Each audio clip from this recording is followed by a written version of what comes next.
Yo les voy a hablar del mismo tema del que hablamos ahora de mañana, pero les voy a invitar a que nos conectemos con otros chips, porque, bueno, sí, esto es parte del trabajo que estamos haciendo y yo quería llevarles al taller de arranque que tuvimos cuando vimos esta diapositiva. Cuando yo les dije así muy suelta de huesos, el COVID-19, el desconocido que cambió nuestras vidas. Entonces también me acuerdo que les dije, bueno, ¿qué sabemos del COVID? Sabemos que es un virus y no hay certeza sobre la procedencia del COVID-19. Se sabe que apareció a finales del 2019 en la provincia china de Hubei, ¿no? Y cité algunas noticias. Entonces, un mes y medio más tarde, 18 entrevistas y algunas lecturas inspiradoras después, resulta que Ana María Barea me pasa un hermoso artículo de un filósofo coreano que se llama Byung-Chul Han y que ha sido muy profundo, muy crítico, muy provocador en los análisis que ha hecho de la pandemia. Y entonces este señor resulta que nos dice que en los tiempos en los que existía el otro, se han ido. Hoy la negatividad del otro deja paso a la positividad de lo igual, a la proliferación de lo igual. Entonces, frente a esta reflexión, yo siento que mi afirmación de que el COVID es un desconocido que cambió nuestras vidas, capaz que sea un lugar común, ¿no?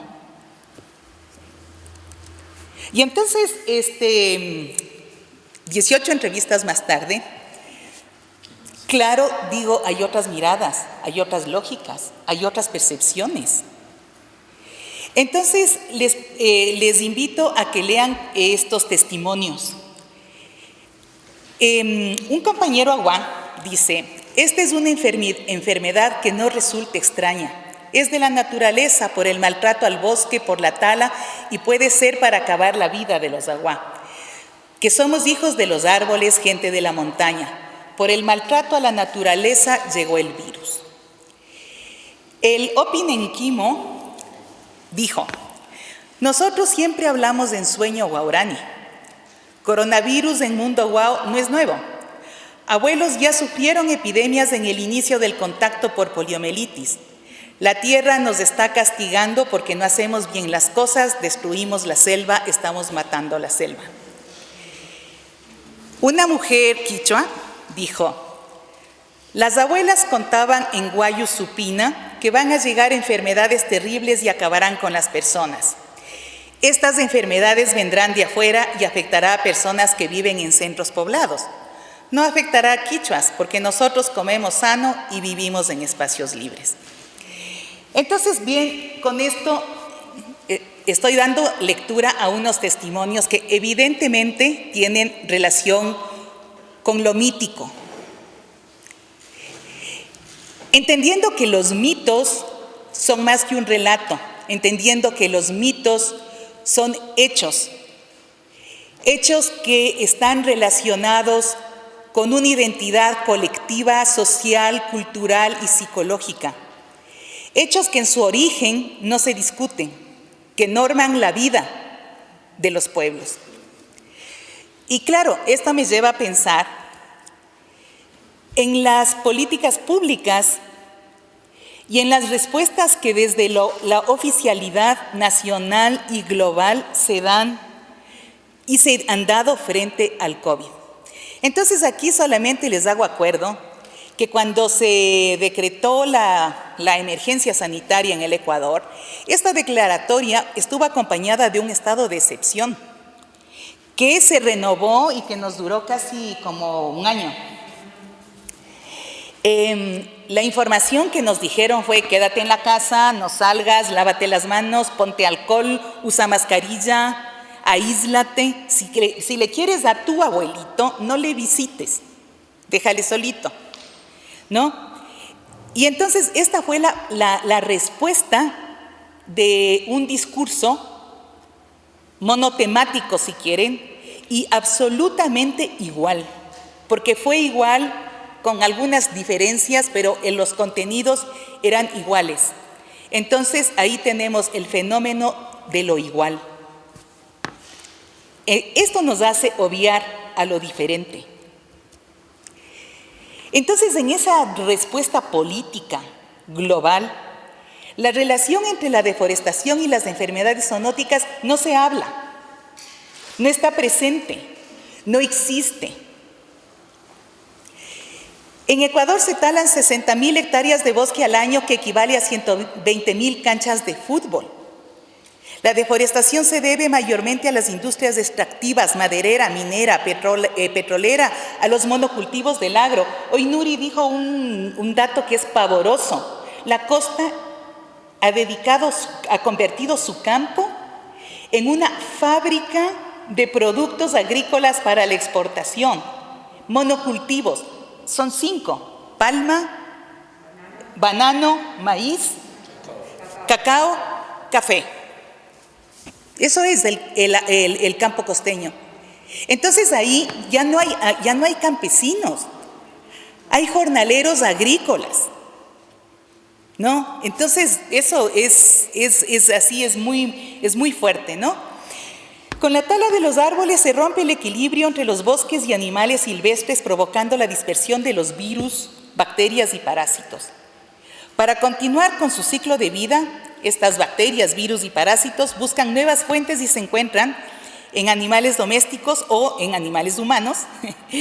Y como ellos no tienen anticuerpos, los anticuerpos necesarios les afectan su salud, causando enfermedades zoonóticas. Aquí yo quiero también retomar algo que se dice en este libro y que está en los mitos indígenas. Y es que las pandemias pueden ser entendidas como manifestaciones de las crisis ecológicas. Entonces hacemos el salto, ¿no? O sea, el Hopi lo entiende así, el pueblo Guarani lo entiende así, el pueblo Agua lo entiende así, y resulta que nosotros no podemos entenderlo así. La política pública no lo entiende así. Entonces, el 70% de todas las nuevas enfermedades en humanos que surgieron durante los últimos 40 años son de origen animal, dice la FAO. Son enfermedades cuya transmisión es de virus, bacterias, protozoarios, helmintos, que han sido gusanos, hongos, parásitos entre animales y humanos y viceversa, que se denominan zoonóticas, o a estos procesos se denominan zoonosis. Hay enfermedades bien famosas como la rabia, la leptospirosis, el antrax, el síndrome agudo respiratorio severo, el síndrome respiratorio de Medio Oriente, la fiebre amarilla, el dengue, la malaria, el SIDA, el ébola, la fiebre, chikungunya, el COVID-19 y la gripe común, entre otras.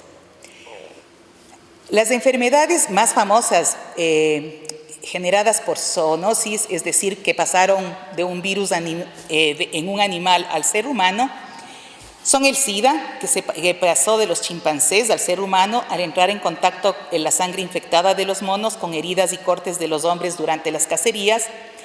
El dengue, el Zika y la malaria se hospedan de forma natural en los primates y se transmiten a los humanos a través de la picadura de los mosquitos al desaparecer sus hábitats.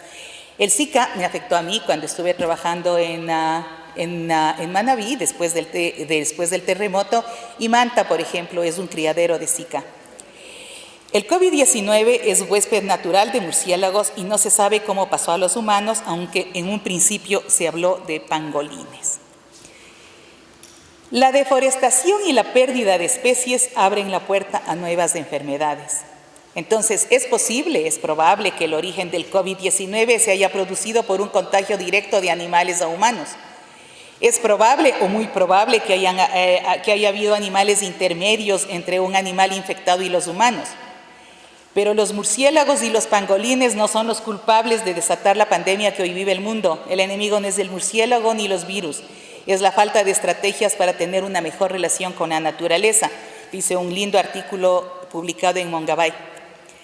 Fragmentar ecosistemas y perder diversidad de especies son factores que contribuyen a crear zonas de riesgo en donde se incrementa la posibilidad de tener brotes de enfermedades causadas por diversos patógenos.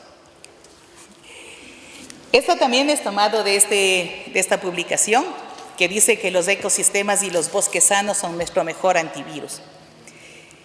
Y entonces aquí quería solamente señalar que hay un vínculo entre la degradación de la biodiversidad y las pandemias, y eso está claramente presente en las culturas de los pueblos indígenas. Ahora bien, cuando hablamos de la vulnerabilidad de los pueblos y de las comunidades frente a la pandemia, también ocultamos cosas, no decimos cosas. ¿Aló? ¿Aló? Se fue la luz. Bueno, no hablamos, por ejemplo, de la limitada capacidad de los estados para la provisión de servicios de salud adecuados. No hablamos de la aceleración del deterioro de las condiciones de vida de las familias y las comunidades por la pérdida de sus medios de vida. No hablamos del agravamiento de la situación crítica en la que está la seguridad alimentaria y el hambre de las poblaciones. No hablamos de la profundización de la pobreza y de la desigualdad social. Tampoco hablamos del incremento de las amenazas externas a los territorios rurales, campesinos e indígenas por el incremento de la explotación petrolera, minera, maderera, ganadera, por los agronegocios y porque hay cuestiones que se están dando con muchísima intensidad, como es la urbanización de las tierras agrícolas y la especulación de las tierras. Hay una generalizada pérdida de condiciones habilitantes para el ejercicio de los derechos colectivos, humanos, económicos, sociales y culturales. Esas son vulnerabilidades estructurales que están atrás de o que son causa de la pobreza y están relacionadas con el deterioro ambiental.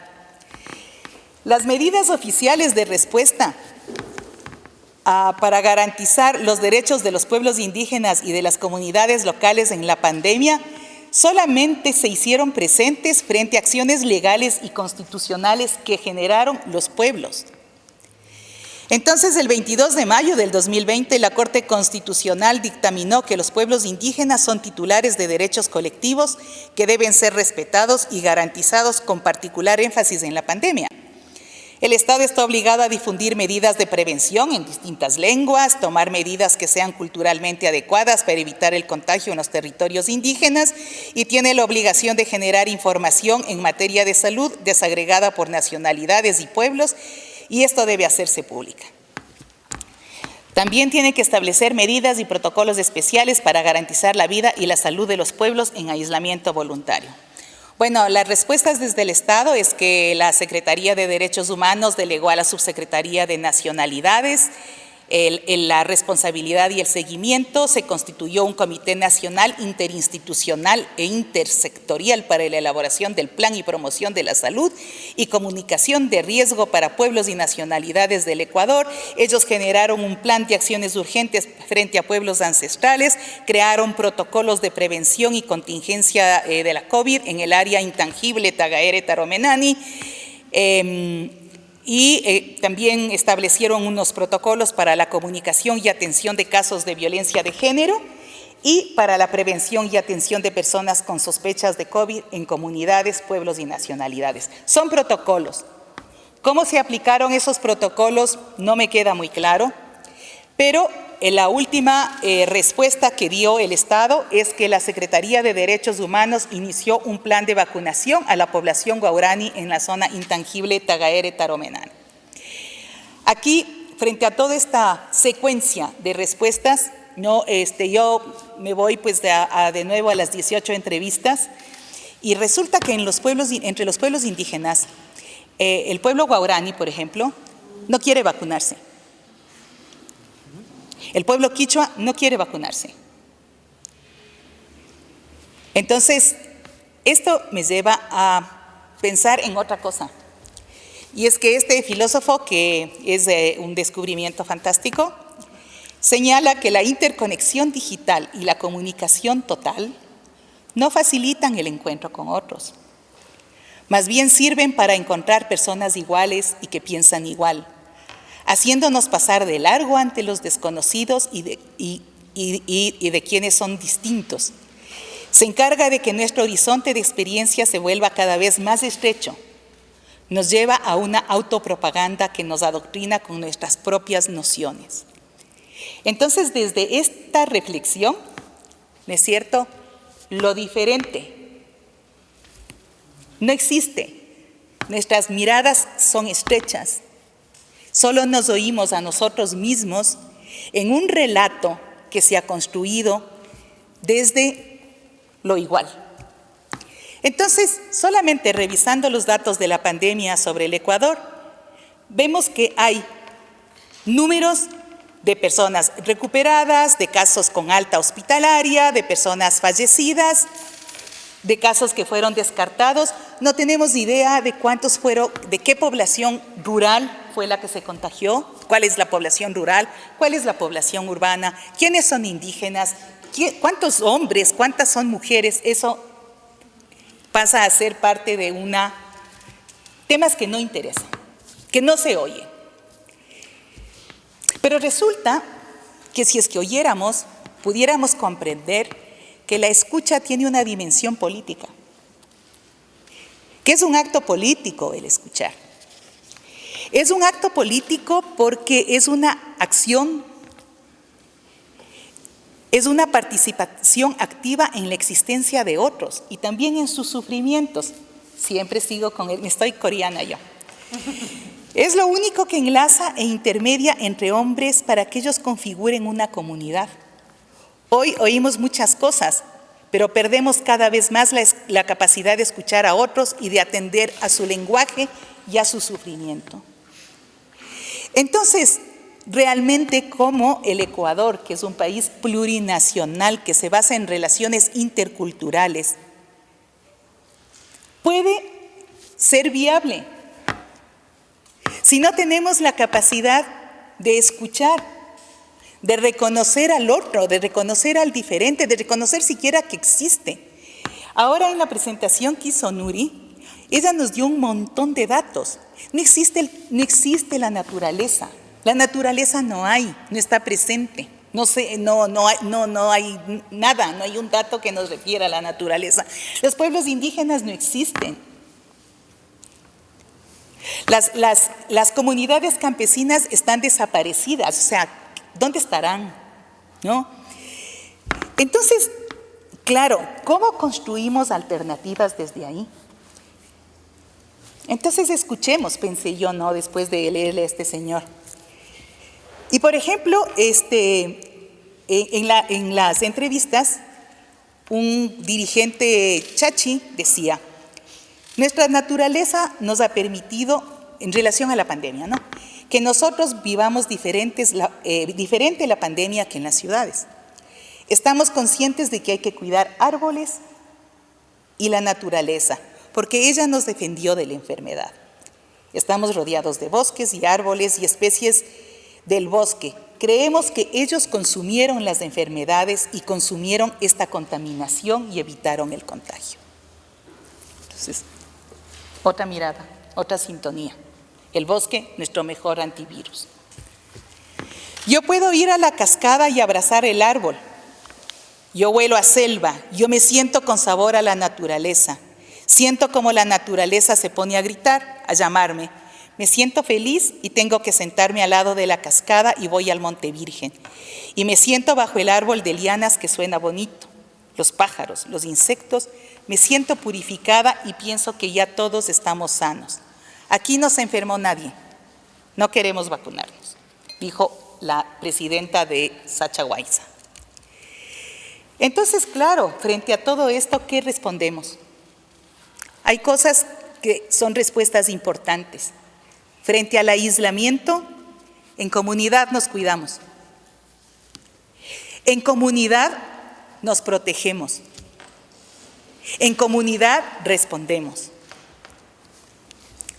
Entonces, otro de los aportes que me parece que son importantes y que han servido muchísimo para el trabajo o para direccionar lo que podemos hacer desde el proyecto, es que aquí se va señalando cómo los pueblos indígenas con los que se trabajó en la fase operativa 6 y con quienes se levantó información, están construyendo resiliencia, que es un tema del que no se habla. Estamos hablando de activación económica, no estamos hablando de resiliencia, no estamos hablando de recuperación. Entonces, hay pueblos que ya están trabajando en la contención, en la prevención, en la mitigación y en la recuperación, que son las fases de la resiliencia. Pero resulta que nosotros estamos yendo un poquito más adelante y estamos hablando de resiliencia socioecológica. Y entonces estamos construyendo, llenándole de contenido a un concepto que habla de recuperación. Y aquí retomamos las palabras de los compañeros que están ejecutando estos proyectos. Ellos hablan de salud como bienestar, de saberes, de sanación, de comunicación, de soluciones, de seguridad, de biodiversidad, de conocimientos, de investigación, compromisos, comunidad, cultura, solidaridad, intercambio, diálogos. Para ellos esto es la recuperación. Y para ellos y ellas, no sé si es que hay una visión post-pandemia, porque tampoco sé si es que habrá una post-pandemia, ¿no? Pero sí se miran al futuro. Y entonces, en esta mirada de futuro, quiero también recuperar algunas cosas que han pasado en las comunidades. Y han pasado cosas muy fuertes, ¿no? Pero también han pasado cosas buenas. Los jóvenes volvieron, ya termino. Los jóvenes volvieron, por ejemplo. Y ese es un fenómeno que es un milagro en ciertas comunidades. Y entonces en todo esto se construye una visión a futuro con autonomía, conocimientos, intercambios, bienestar, esperanza, sostenibilidad, aprendizajes, crecimiento, recuperación de tradiciones, saberes, aplicación de medicina tradicional, búsqueda de soluciones, entendiéndose siempre en conexión con el territorio, con la naturaleza, con la cultura, la espiritualidad, los conocimientos ancestrales y con una mirada que no sé si está muy hacia adentro, muy procesada, pero siempre entendiendo la libre determinación y la autonomía como un horizonte, entendiendo la salud desde sus cosmovisiones, la educación, la organización, el control territorial, la relación con la naturaleza. Es decir, la resiliencia ecológica pasa también por un ejercicio de derechos profundos, que son derechos colectivos y derechos de la naturaleza. Eso. Muy lindo.